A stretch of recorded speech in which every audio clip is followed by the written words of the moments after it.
It's amazing that you're talking about this because just this week I was on a show. They said, what topic would you like to cover above anyway? They left it open to me and I said, I think it should be happiness because it's so rare for most people in the world. People have asked me on the show.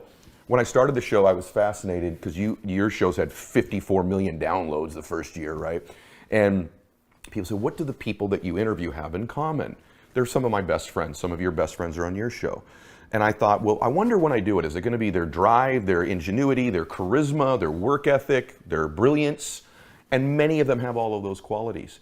But I think you would agree with me that even top performers that we work with, some of them have a touch of not so happy going on in their life. Even the people that you think have their whole world together, they too seek happiness. And I'll be honest with you, because I'm such a fan of yours, I thought, well, almost like what you thought, what do I have to learn from you about happiness from the monk perspective? Yeah. I didn't think the same. And as I started to read the book, first there were many revelations for me. Wow. Secondly, there were some things in the book that I think I do practice pretty well, but the way you phrase it and position it is beautiful, as is your norm.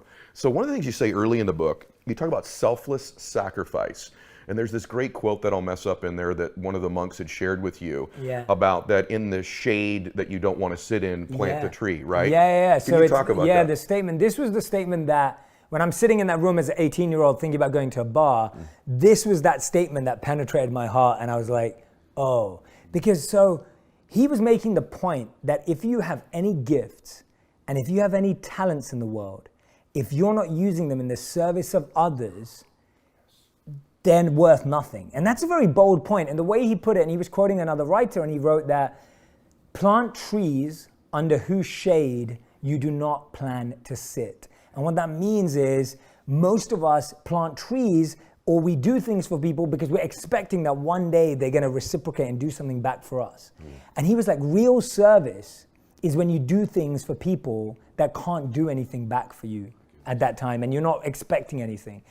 And for me, for my 18-year-old mind, I was like, oh, I thought my skills were just to impress women and make money and just do what everyone else does. And when he was talking about selfless sacrifice and service, I was like, I want to test that. Because either this man is a genius or he's completely crazy.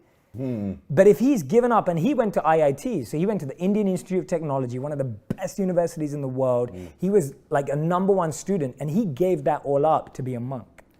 So I was like, there's something there because you don't just give that up. Especially in India, the pressure to perform and to be a top grade student is so high that to walk away from that, like his family and everyone would have just completely. So I was like, I want to follow that path. Wow. Bro, I'm fascinated by you. Because now that I'm in your presence, everyone should know that Jay and I have communicated for a very long time. We have tons of mutual friends, but we have rare on the show that I'm in the presence of somebody. And I feel your energy when you speak about this. I think I had this impression that someone who's sort of monk related is just sort of there's this feeling I get that's just, it's strong peace, but it's strong too. There's an energy about you.